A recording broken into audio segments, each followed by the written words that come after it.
guyyaa keenya hojiiwwan irratti bobbaanee hojjechaa ollee yoo mana galee boru kaanee akka deemnu abdii waan goonuufi. Hiriyyootas haa ta'u maatii keenya kamuu boru wal agarra jennee yoo beellamnu boru akka jiraannu waan abdii goonuuf malee mirkaneeffanneeti miti.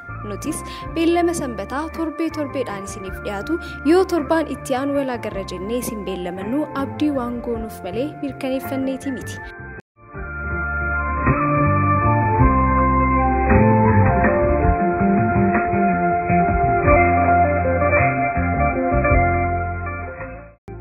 Harka fuunee akkam jirtu kabajamtoota hordoftoota wiirtuu miidiyaa.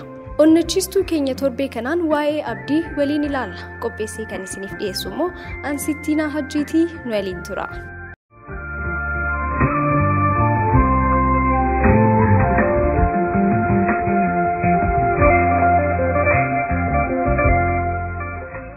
Hiikkaa isaarraa yookaanu abdii jechuun wanta nuti yaannu bakka hin geenye jennee yaannu ni geenna jedhanii abdachuu jechuudha.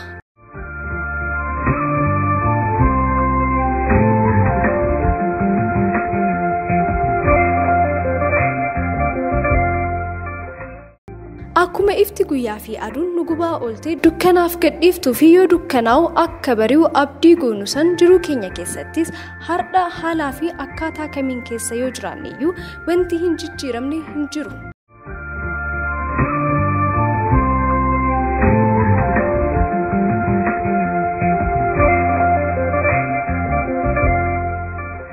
Gaddi gammachuuf imimmaan kolfaaf rakkinni badhaadhinaaf bakka gadhiisuun isaanii hin oolu.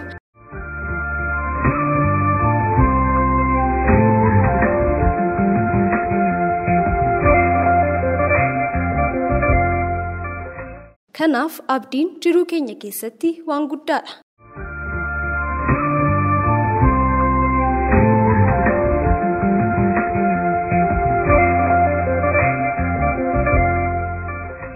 Mee yeroo ijoollummaa keenyatti isin adeebisu yeroo kutaa 1 fi 2 barannu san barsiisaan barattoota gola keessa jiran hunda dura nu dhaabee yoo guddattan maal ta'uu barbaaddu nuun jechaa ture. Ani barsiisaan ta'uu barbaada, ani doktara ta'uu barbaada, ani piroofeesara ta'uu barbaada, ani paayilettiin ta'a jechaa turre.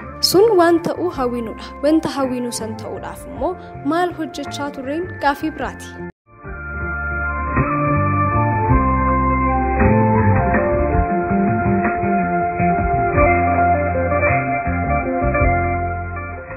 Bakka yaannu akka geennuuf yaaduu fi abdachuun qofti gahaa waan hin taaneef jechuudha. Boru abbaa qabeenyaa ta'a jedhanii abdachuun qofa abbaa qabeenyaa nama hin taasisu. Karaalee bakka abdii keenyaan nu gahanirra deddeebi'uun nurra jiraata.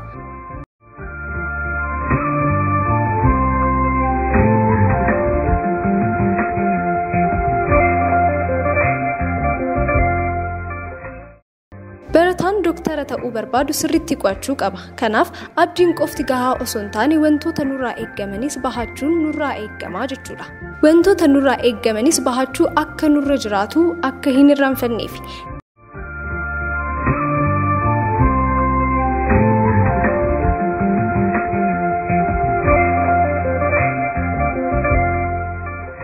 Dargaggoonni hedduun maaliif of ajjeesuu isinitti fakkaata? Abdii waan kutataniifidha. Addunyaa lafa kanarratti wanti hin jijjiiramne tokkoof tokko uumaa qofa.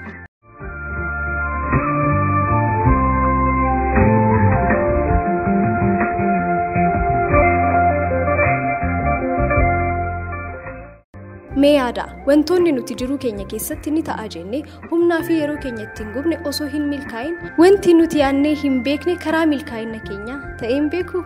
Beekamiti.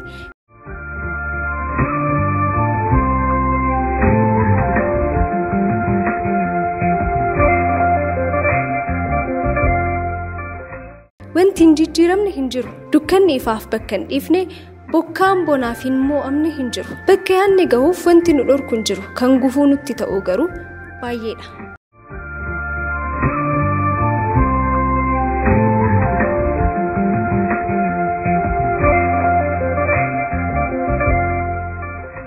Kanaaf boru guyyaa biraati abdiin kutatina.